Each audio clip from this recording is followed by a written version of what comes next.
The manila envelope hit the table with a sound that would echo through my life forever. "Your father wasn't who you thought he was, Olivia," my aunt said, her voice cold as the grave we'd just filled.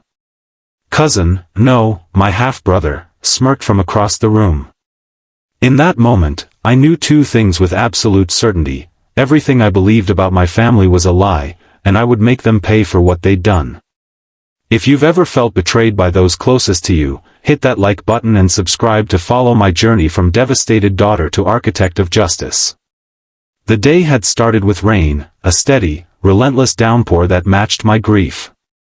My father, Richard Blackwood, respected judge and pillar of our community, was gone at 62. Stroke, they said. No warning. Just gone. I delivered the eulogy with my mother, Eleanor, clutching my hand.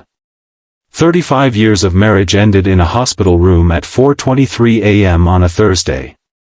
I watched her face throughout the service, wondering how she was holding it together. She looked regal in her grief, spine straight, chin up, eyes dry but hollow. After the burial, everyone gathered at our house, the grand living room of the Blackwood estate filled with judges, lawyers, and family friends. I escaped to Dad's study, needing a moment alone surrounded by his things, the leather-bound law books, the collection of fountain pens, the faint smell of his cologne that still lingered. That's when Aunt Victoria found me. "Quite the performance out there," she said, leaning against the doorframe. Her black dress was designer, her makeup perfect despite the rain. "Excuse me?" I turned from Dad's desk, confused. The grieving daughter act. Very convincing. She stepped into the room, closing the door behind her. "But then, you always were Daddy's little princess, weren't you?" Something in her tone made my skin crawl. Victoria was my father's younger sister, always living in his shadow. There had been tension between them for as long as I could remember, but I'd attributed it to normal sibling rivalry. "I don't know what you're talking about," I said. "This isn't the time or place for whatever this is." "On the contrary." She smiled, but it didn't reach her eyes. "This is exactly the time. Richard is finally gone, and the truth can come out." Before I could respond, the door opened again. My cousin Blake entered, tall, dark-haired, with the same gray eyes as my father. At 25, he was 3 years younger than me. We'd never been close, he'd always seemed resentful of my relationship with Dad. "Is it time?" he asked his mother. Victoria nodded. Olivia deserves to know what kind of man her father really was. "What are you talking about?" I demanded, anger rising through my grief. Victoria reached into her purse and pulled out a manila envelope. Richard wasn't just Blake's uncle. He was his father. The words didn't make sense at first. I looked at Blake, really looked at him, and suddenly saw what I'd been missing all these years. The same jawline. The same crease between the eyebrows. The same eyes. "That's not possible," I whispered, though I could already see it was true. "Oh, it's possible," Victoria said, her voice bitter. "Richard and I had an affair 26 years ago. I was 22, vulnerable after my divorce. He was married to your mother, but that didn't stop him." Blake stepped forward. "He knew I was his son. He's always known." My mind raced, trying to process this information. "If that's true, why are you telling me now? Why not years ago?" Victoria slid the envelope across the desk. "Because of this. Richard's real will." With shaking hands, I opened the envelope. Inside was a document, not the official will that would be read by Dad's lawyer tomorrow, but a handwritten testament, signed and notarized. I scanned the contents, my heart pounding. In it, my father acknowledged Blake as his biological son and expressed his regret for keeping him a secret. He left Blake a significant portion of his estate, including half of the family business and the vacation house in Maine where I'd spent every summer growing up. "This can't be legal," I said, looking up. "Dad's official will is with Mr. Harrington." "This was executed 6 months ago," Victoria said. It supersedes any previous will. Richard finally decided to do right by his son. After a lifetime of neglect, Blake added, his voice hard. Too little, too late, but I'll take it.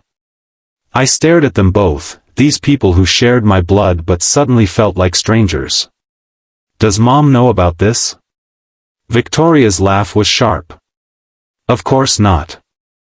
Richard was many things, but he wasn't brave enough to tell Eleanor the truth. That's why we're telling you first. You can break it to her gently. The cruelty of it took my breath away. They weren't just dropping a bombshell, they were making me the messenger. Get out, I said quietly.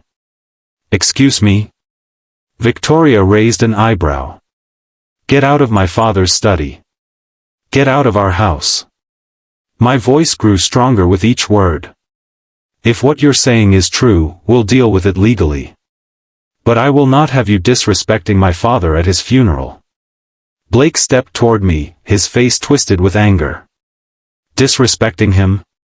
He disrespected me my entire life. Do you know what it's like to grow up knowing your father is living across town with his real family? To see him at family gatherings and have to call him Uncle Richard? To watch him dote on you while barely acknowledging me? His pain was raw, and for a moment, I almost felt sorry for him. But then I saw the satisfaction in Victoria's eyes, the calculated timing of their revelation, and my sympathy hardened into something else. If you want to contest the official will, contact our lawyer, I said, standing up.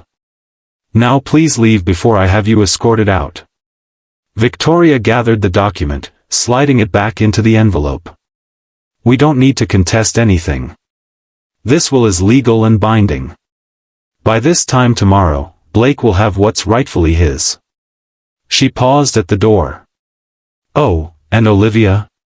Your father wasn't the saint you think he was. Not even close. After they left, I sank into my father's chair, my mind reeling. Could it be true? Could my father, the man who taught me about integrity and justice, have fathered a child with his own sister-in-law and kept it secret for 25 years? I wanted to dismiss it as a cruel lie, but Blake's face kept appearing in my mind. Those gray eyes. That jawline. The resemblance I'd never noticed before was now impossible to ignore. I didn't tell my mother that night. How could I? She was barely holding herself together. Instead, I called my father's lawyer, Howard Harrington, and arranged to meet him first thing in the morning, before the official reading of the will. Howard's office was in a historic building downtown, where my father had started his legal career before becoming a judge. The walls were lined with law books and framed photographs, including several of my father and Howard fishing, golfing, celebrating courtroom victories from decades past. I'm so sorry for your loss, Olivia, Howard said, embracing me when I arrived. Your father was my oldest friend. That's why I'm here, I said, sitting across from his desk. I need to know if this is real. I placed Victoria's envelope in front of him. Howard's expression changed as he read the document. His brow furrowed, his mouth tightened, and when he looked up, there was something like resignation in his eyes. Where did you get this? He asked. Victoria gave it to me. Yesterday, at the funeral. My heart sank. It's real, isn't it? Howard sighed heavily. The signature appears to be your father's. And yes, it's been properly notarized. He hesitated. But Olivia, this doesn't match the will your father and I prepared together just 3 months ago. What do you mean? In the official will, your father left everything to you and your mother, with some charitable donations. There's no mention of Blake or any acknowledgement of him as Richard's son. Hope flared briefly. So this document is a forgery? I didn't say that. Howard removed his glasses, pinching the bridge of his nose. The timing is suspicious. Let me make some calls, speak to the notary, check the dates. While Howard made his calls, I sat staring at a photograph on his wall, my father in his judge's robes, his hand on my shoulder at my law school graduation. I'd followed in his footsteps, believing in the justice system he'd dedicated his life to. Believing in him. Howard returned, his expression grave.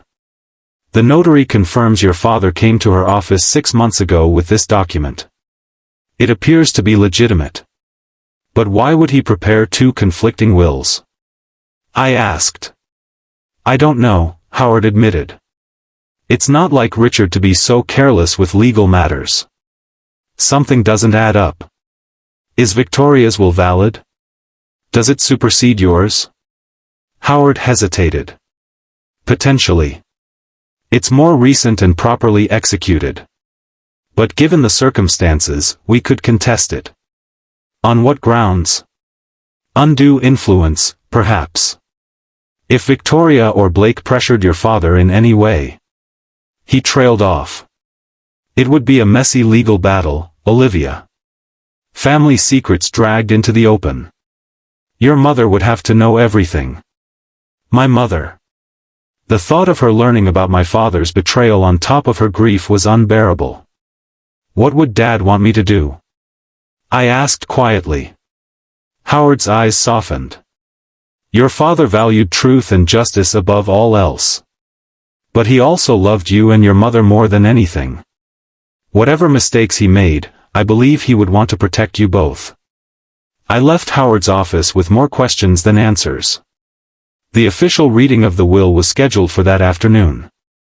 Victoria and Blake would be there, ready to present their document and stake their claim.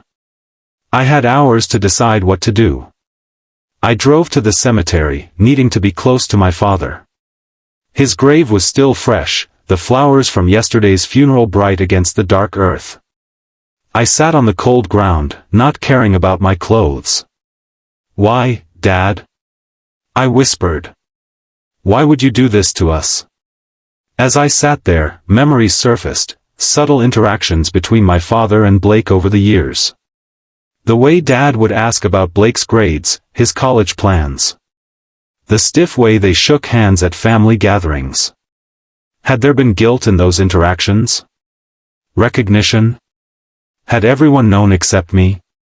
My phone rang, my mother, wondering where I was. The reading of the will was in an hour. I couldn't put it off any longer. I had to tell her. When I arrived home, Mom was dressed in a simple black dress, her blonde hair pulled back. She looked smaller somehow, diminished by grief. Mom, I said, taking her hands. There's something I need to tell you before we go. We sat in the sunroom, where morning light streamed through the windows. I told her everything, Victoria's revelation, the second will, Blake's claim.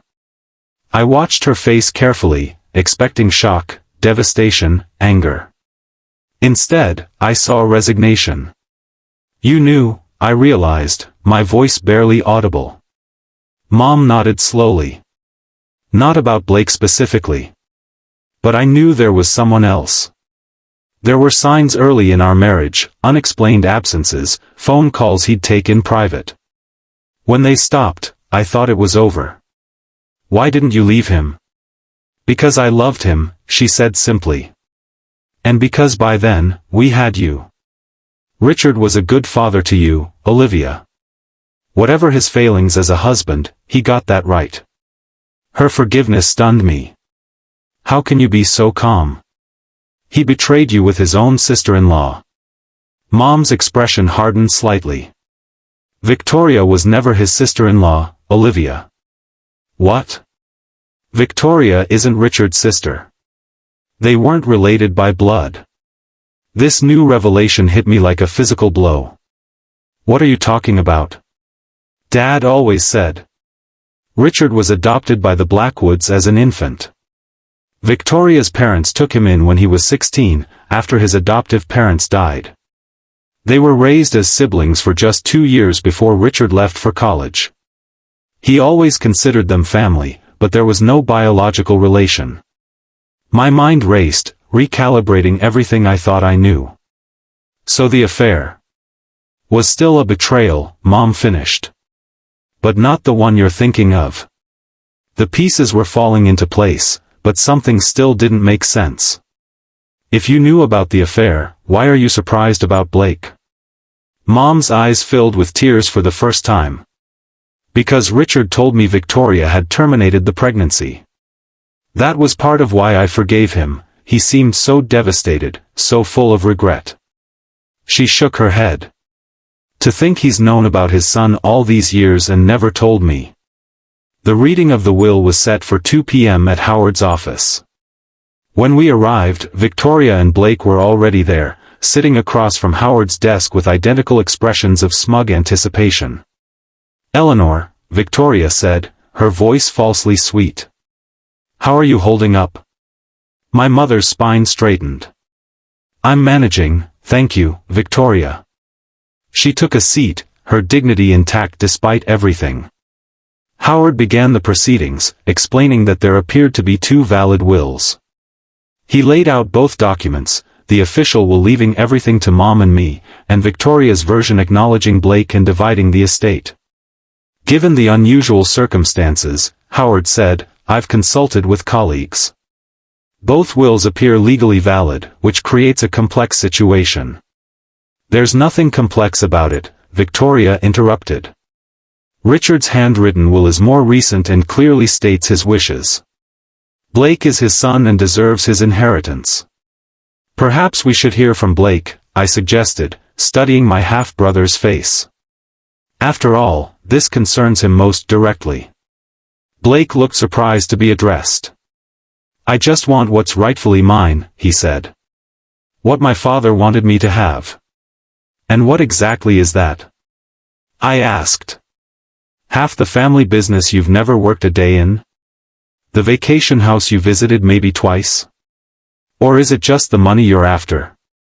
Olivia, my mother cautioned. No, I want to know, I persisted. Because the father I knew valued hard work and earning your place.